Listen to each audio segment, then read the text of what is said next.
Le chiffre du jour, Emmanuel, 2,7 millions. Oui, c'est place à l'économie et c'est place aux économies aussi. On va Aujourd'hui, en faire des économies. je suis déchaîné aujourd'hui. Place au jeu de mots aussi. C'est mon anniversaire, je crois.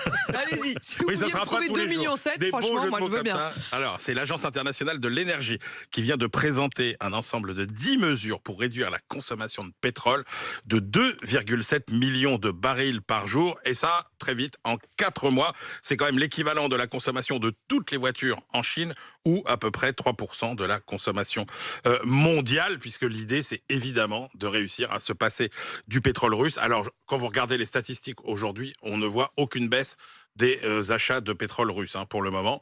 Mais bon, une partie de la production russe ne sera sans doute plus disponible pour les marchés internationaux parce qu'il va y avoir quand même des sanctions, et notamment celles des États-Unis, ou tout simplement parce qu'il y a des entreprises qui vont se détourner volontairement de la Russie, qui est, rappelons-le, le premier exportateur mondial devant l'Arabie Saoudite. Et comme près de 60% du pétrole mondial est consommé par le secteur des transports, eh bien, l'Agence internationale de l'énergie a concentré ses recommandations sur les économies qu'on peut faire en se déplaçant. Alors, c'est quoi les recommandations? Alors d'abord, baisser d'au moins 10 km/h la vitesse autorisée sur autoroute, encourager massivement le télétravail, jusqu'à 3 jours par semaine si possible, organiser des dimanches sans voiture dans les villes.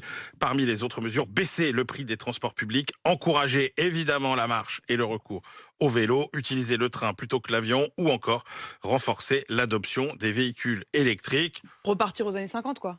40 même. Alors, les voitures électriques, C'est ça. pas vraiment, mais effectivement, l'idée c'est que les transports en commun, c'est bien beau, mais encore faut-il... En fait, il faudrait ralentir. C'est un peu comme dans les vidéos, quand on met tout d'un coup oui. un peu la vitesse au ralenti, Oui, puis on va oui. se mettre à parler comme les Suisses. Ouais, enfin, on va se déplacer comme les Suisses C'est dans ça, un premier temps. exactement. On va commencer par ça.